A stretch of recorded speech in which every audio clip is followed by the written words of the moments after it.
How many? 3 minutes.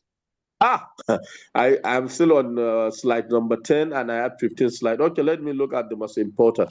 So key challenges in implementation, limited digital infrastructure.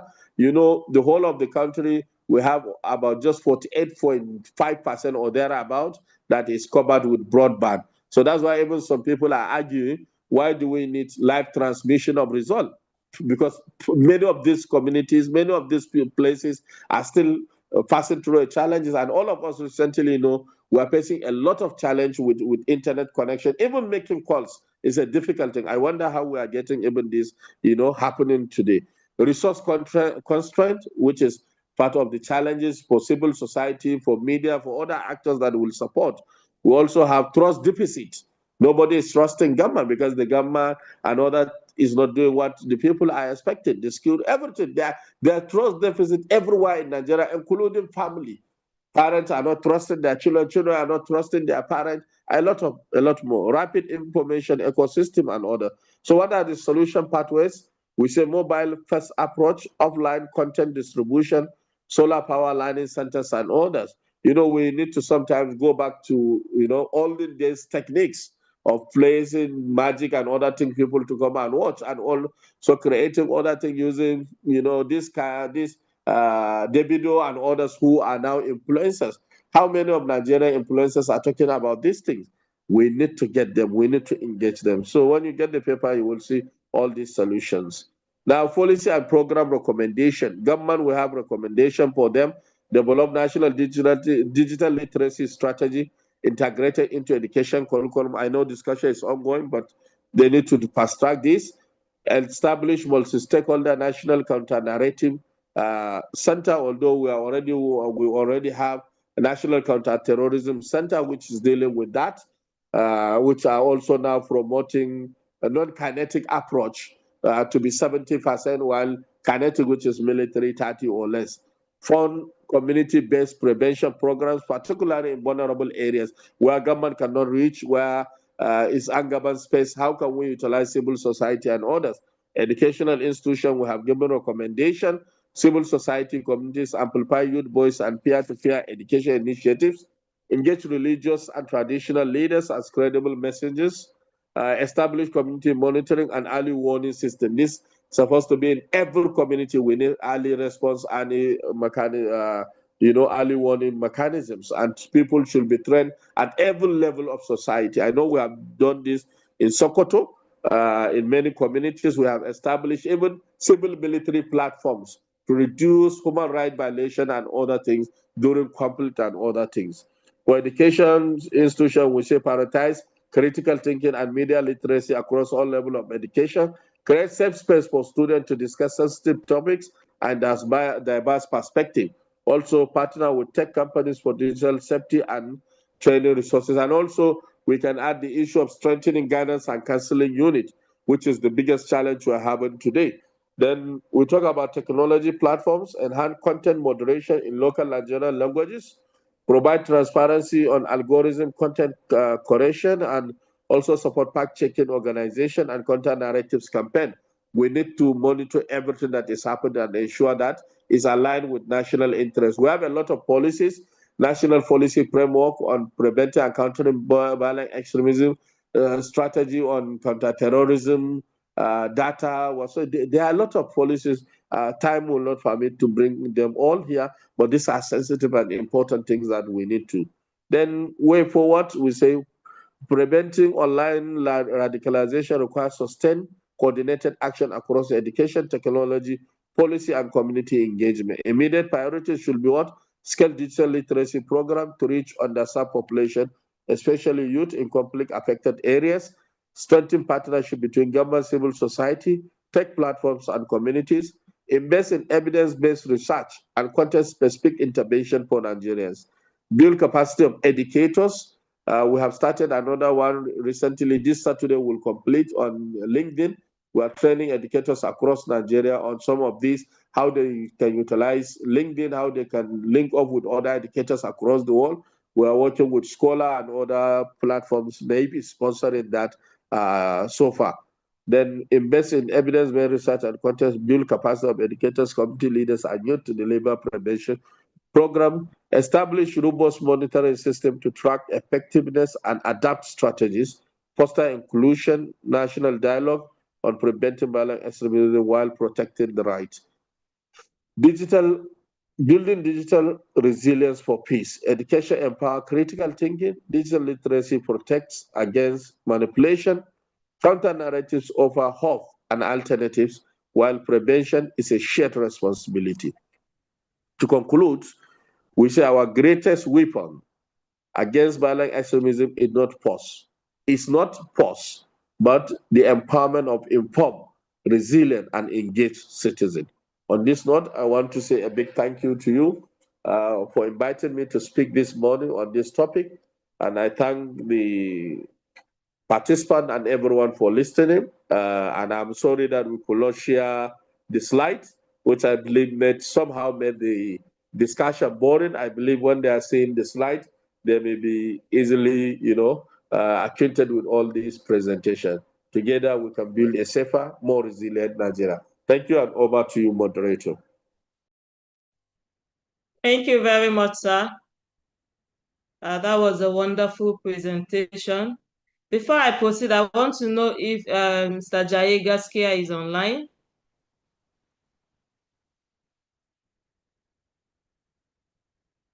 Okay, I'm trying to check if he's online because he will be the one taking the next topic.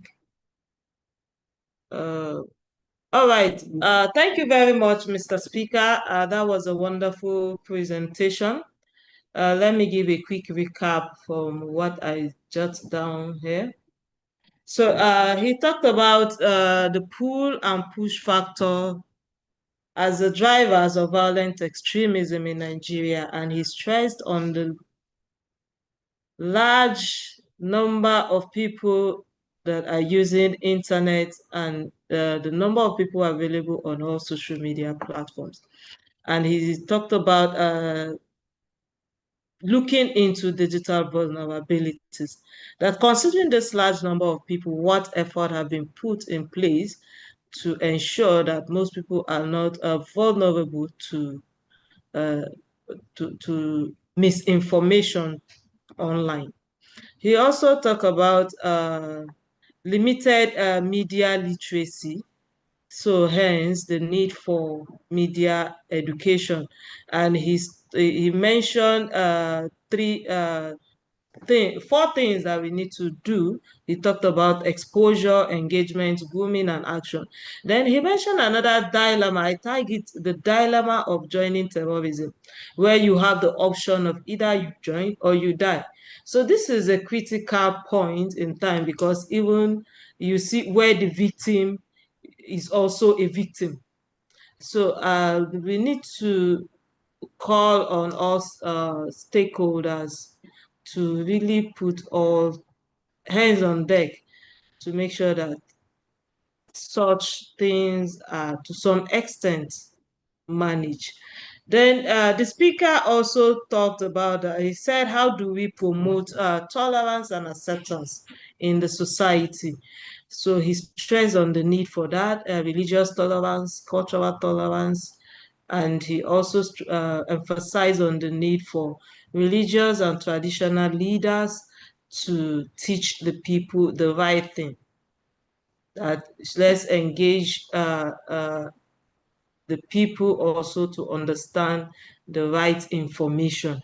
Then he talked about the possible ways we can educate the young ones, like he stressed that through critical thinking, values, education, and he also stressed on the need for the continuous teaching of history and religious literacy in schools, most especially secondary schools and tertiary institutions. I remember at some point the government stopped the teaching of history in secondary schools and replaced it with civic education. To me, civic education is just teaching them current affairs. But the people really need to, most especially the young ones, they really need to understand the history of Nigeria. For you to know where you are going to, you need to understand where you are coming from. That's in my own perspective. If you don't know where you are coming from, you won't know where you are going to. Then he also stressed on the need for digital literacy, how we can understand algorithms, recognizing manipulative informations, and the need for the grooming tactics. Then he also stressed on the promotion of the right and accurate narratives in the media space. Then finally, I would say he recommended sustained coordinated actions among all stakeholders, including government institutions, religious centers, civil societies, NGOs, and all stakeholders on board for coordinated action across all board for a lasting solution to misinformation, most especially online and offline. So with this point of mine, I would like to say if you have any question or suggestion, you may raise your hand. Let's do that in the next few minutes. If our next speaker is not online, we will go for the breakout session. So questions and comments.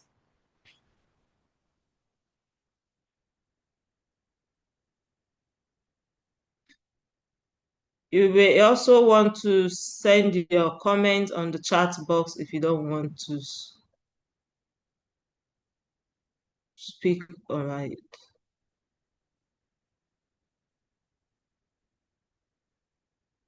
Are we seeing anyone hands?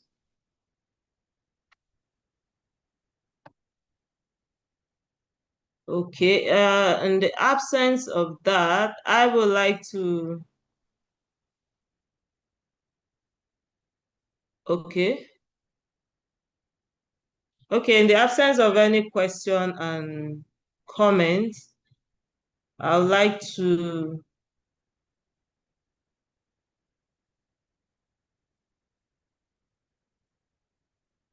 Okay. I would like us to go to the breakout session. So it will be divided into four sessions. So anywhere you see yourself, uh, just speak on the issue we are discussing. So the themes on each of the breakout rooms will be, the room one will be discussing on understanding radicalization pathways and the early warning indicators.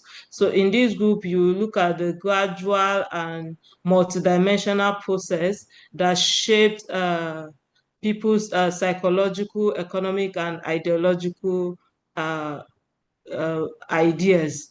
So we'll be discussing on identifying those early warnings signs at the individual level, in the household, community level, and religious centers. So the second group will be looking at the counter harmful narratives. Now, the counter harmful narratives like misinformation and other religious and cultural teachings.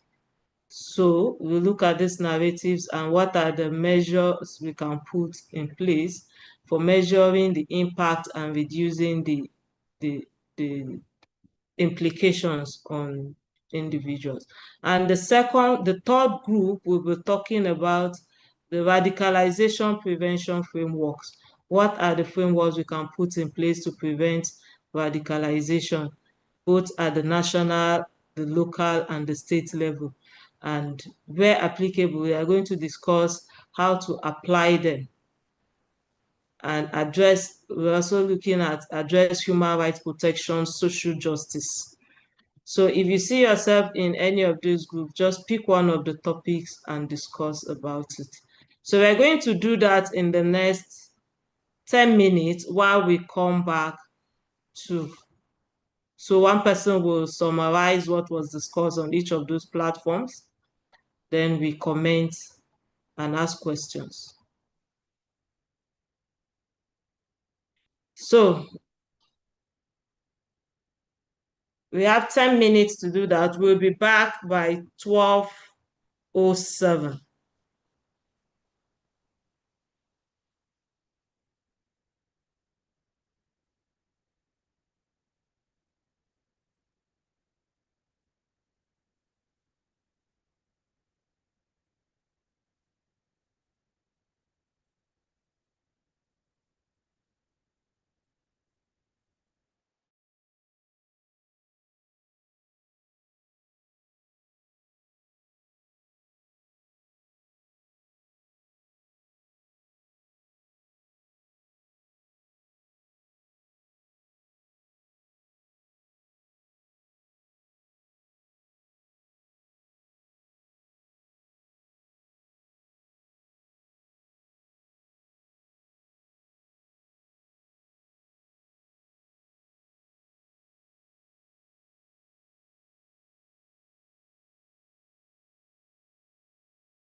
Okay, you're all welcome back.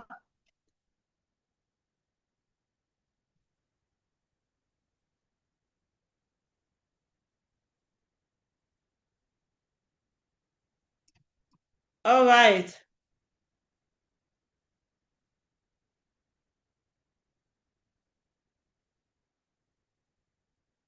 You're welcome back to the platform.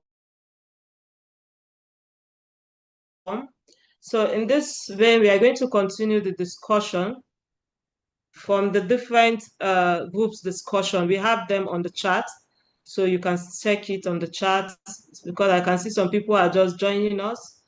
They have not joined any group.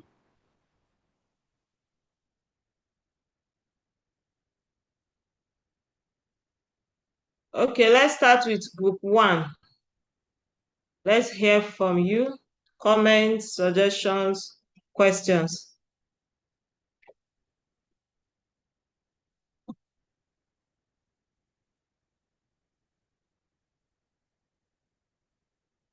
Are we there?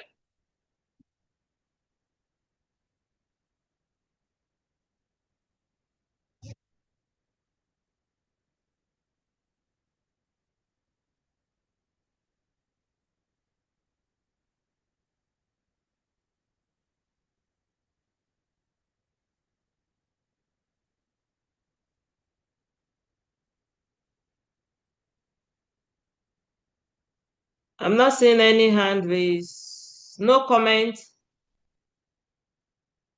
Okay, in the absence of that, may I know if our next speaker is online? Mr. Jaye Gaskia.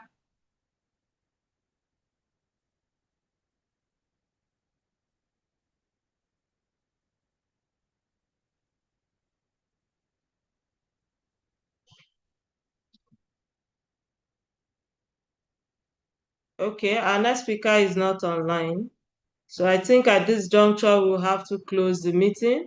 But before we close the meeting, I want to open the floor for any comment and suggestion from the participants.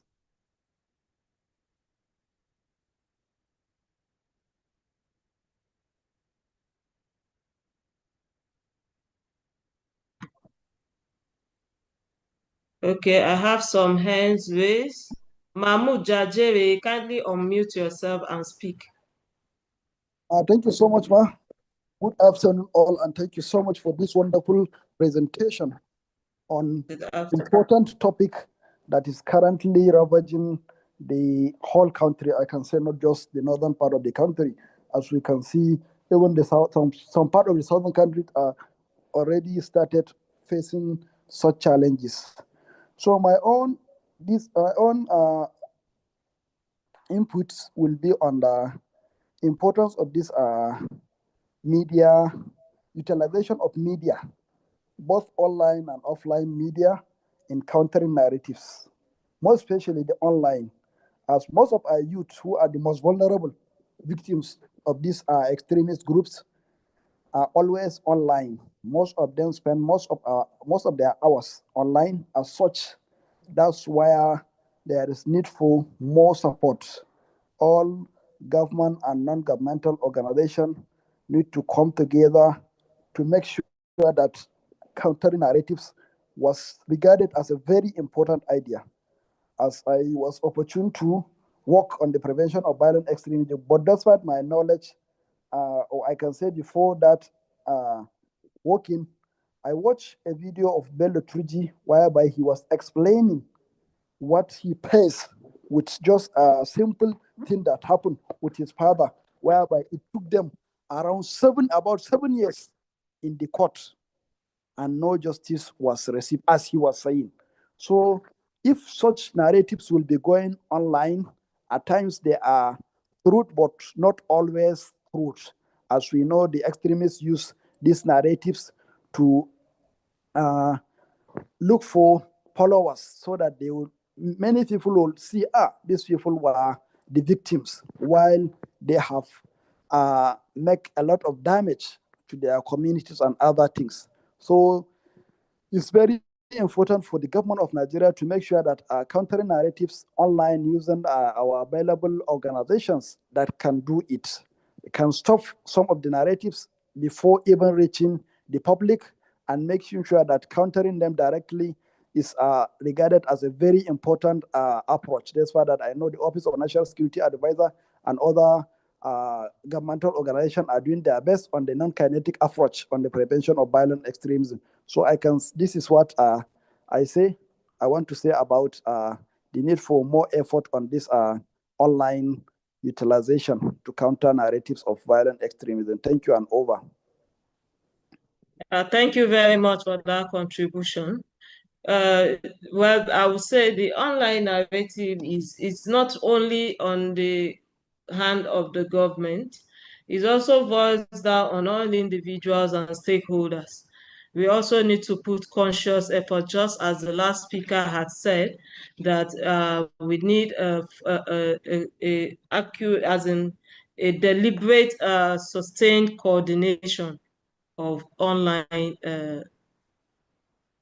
space to curb the narrative. So that's a good one. And when we talk of the digital space, we will continue to talk about the online narratives. We are not going to leave here today because it's all encompassing. So thank you very much for that comment, sir. So I think I see another hand raised.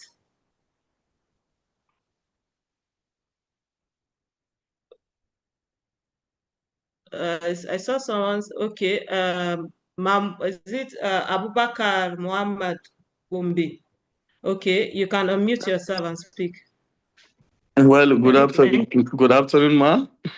Well, mine is just to thank the organizers of this great discussion on the prevention action through the radicalization prevention. Timely, insightful, and highly impactful, Ma. Thank you for providing this platform that promotes a dialogue, human rights, and collaborative strategies towards this building peaceful and resilient communities. We appreciate you, we thank you, and we wish whatever you are going to do this kind of symposium, we will be invited to come and learn more. Thank you so much. Thank you so much. I appreciate.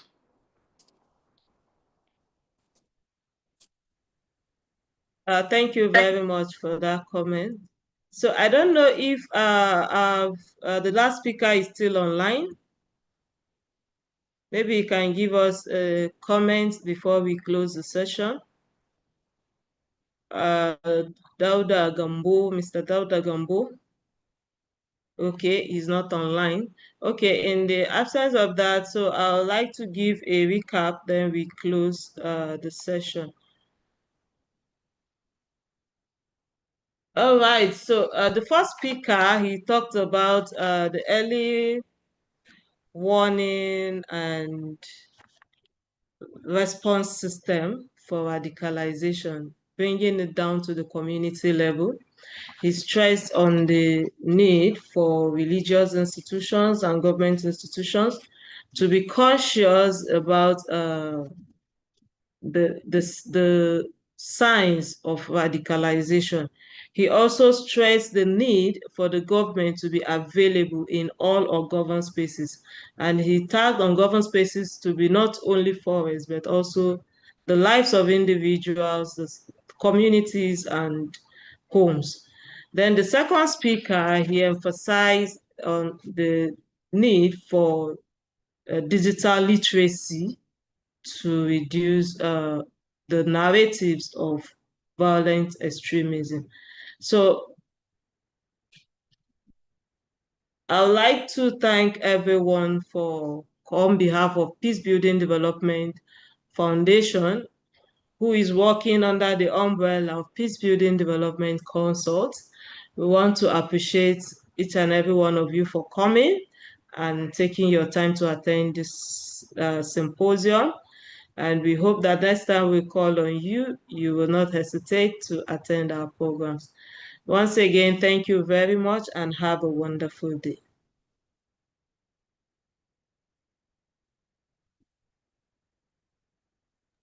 Thank you, ma. Thank you so much. We really appreciate it.